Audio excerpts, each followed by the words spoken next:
Meu nome é Carlos, tenho 63 anos e moro em Casimiro de Abreu desde sempre. Já vi muita coisa estranha nessa vida, mas nada se compara ao que aconteceu numa madrugada chuvosa de outubro de 1987. Naquela época, eu trabalhava como vigia noturno numa cerâmica que ficava depois da ponte do Rio São João, quase no limite da zona rural com a mata. Era isolado, cercado por árvores altas e uma estrada de terra que mais parecia um caminho esquecido no tempo. A cerâmica tinha 2 galpões grandes, um forno a lenha que ficava aceso quase a noite inteira e um escritório pequeno onde eu costumava me abrigar entre uma ronda e outra. Era tudo simples, mas bastava. O problema era a solidão. À noite, naquele breu cortado por vento e sons de bicho, o medo crescia devagar. E quando chovia, como naquela madrugada, tudo piorava. A tempestade começou por volta das 9 da noite. Relâmpagos riscavam o céu e a chuva caía com força, grossa, forte, como se o céu tivesse rompido. Às 10, quando meu turno começou, a energia já tinha oscilado 2 vezes. Levei o radinho de pilha para dentro do escritório e tentei me distrair, mas o barulho da chuva era tão alto que parecia que o mundo estava desabando. À meia-noite fiz minha primeira ronda completa. Fui até o galpão dos fundos, conferi os cadeados, verifiquei a lateral onde ficavam os tijolos secando e depois segui até o portão velho que dava para o mato. Foi ali que vi as pegadas. No começo achei que fosse cachorro, mas logo percebi que era diferente. As marcas no barro estavam fundas, com garras longas e espaçamento esquisito. Eram grandes demais para qualquer bicho comum. E pior, pareciam vir de dentro da mata, mas sumiam ali no canto do terreno, como se a coisa tivesse aparecido do nada e parado do lado do forno. Senti um arrepio na espinha. Liguei a lanterna e segui com cautela, mas não vi ninguém. A cerâmica estava silenciosa, só a chuva martelando o telhado de zinco e o barulho do vento empurrando as folhas das árvores. Voltei para o escritório, tranquei a porta e fiquei observando pela janelinha. O pingo da goteira no canto da sala parecia um relógio marcando o tempo. Tentei ignorar, mas algo dentro de mim dizia que aquela noite ia ser diferente. Não demorou muito para eu ouvir o primeiro som estranho. Um rosnado grave, abafado, vindo do lado do forno. Levantei devagar, fui até a janela e mirei a lanterna. E foi aí que vi, no meio da chuva, uma criatura grande, peluda, caminhando em 2 pernas. Estava meio curvada, como se carregasse um peso nas costas. O pelo era escuro, molhado, colado ao corpo. Os braços eram longos e as mãos, ou garras, arrastavam no chão de terra batida. Fiquei parado, sem conseguir respirar. A criatura se aproximou do forno e começou a farejar o chão, andando em círculos. Os olhos eram o que mais me marcou, vermelhos, fundos, sem brilho, mas não eram olhos de bicho, eram olhos de alguém que entende a dor, o frio, a solidão. Tinha algo de humano ali, algo perturbador. Ela não parecia agressiva.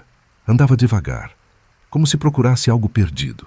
Chegou a tocar o forno com uma das patas, sentiu o calor e recuou. Depois olhou ao redor, farejou o ar e por um instante ficou parada, imóvel, como se tivesse sentido minha presença. Nossos olhos se cruzaram. Mesmo à distância, eu soube que ela me viu. O coração batia tão forte que doía no peito. Tentei não me mexer, não fazer barulho. A criatura inclinou levemente a cabeça.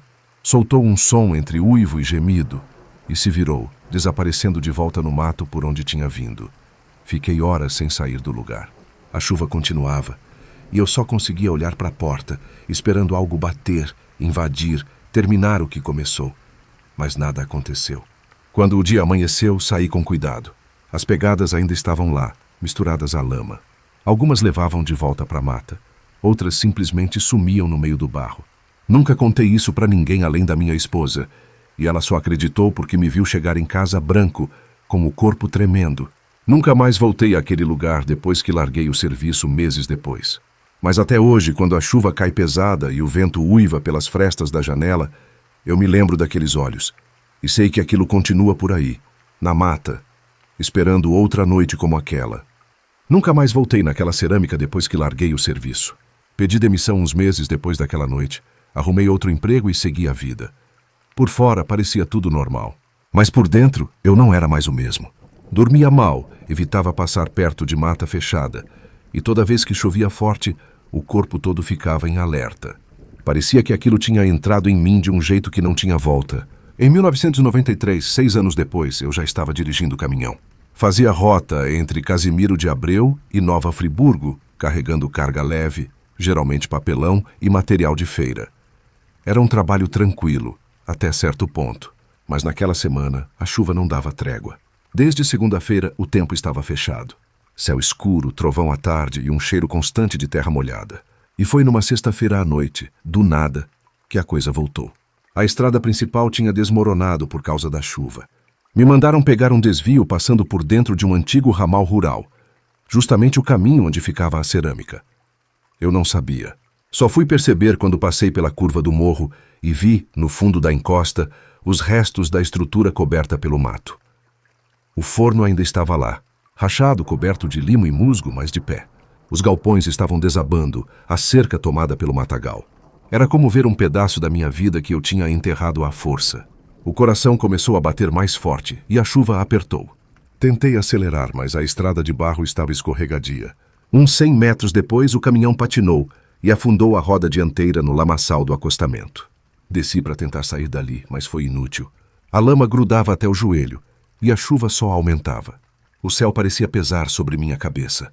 Me sentei dentro da boleia com o motor desligado, ouvindo apenas o barulho da água caindo no teto e a respiração presa no peito. E então senti. Não vi. Senti. Era aquela mesma sensação, a mesma presença, o mesmo arrepio que rasga a espinha e deixa a boca seca. Do lado de fora, alguma coisa se movia, lenta, pesada, como se arrastasse o mundo nas costas. O mato se abria devagar e um vulto se formava à margem da estrada. A primeira coisa que vi foram os olhos, mesmo os olhos de 6 anos atrás.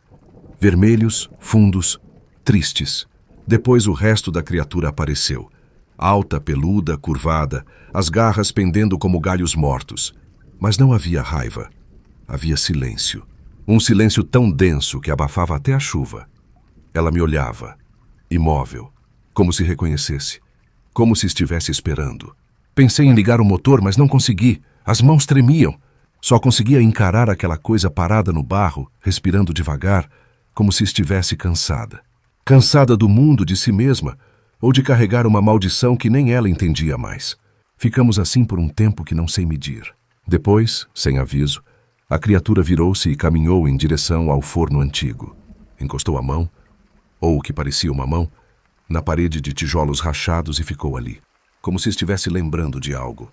Como se aquele forno tivesse sido, um dia, parte de uma outra vida. Então soltou um uivo baixo, abafado, e se embrenhou de volta na mata.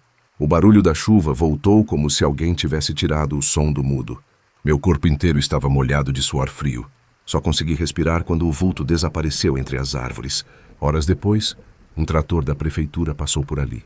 Me ajudaram a tirar o caminhão da lama e seguir viagem. Ninguém acreditaria se eu contasse. Então calei. Como sempre calei. Desde aquela noite, nunca mais peguei estrada com previsão de temporal. Quando as nuvens fecham e o céu escurece, eu paro onde estiver e espero passar. Às vezes, no meio da noite, escuto aquele rosnado baixo vindo de algum canto do mato. Sei que não é minha cabeça. Sei que ele ainda está lá, preso entre a mata e a chuva, caminhando entre o que resta do que foi um dia.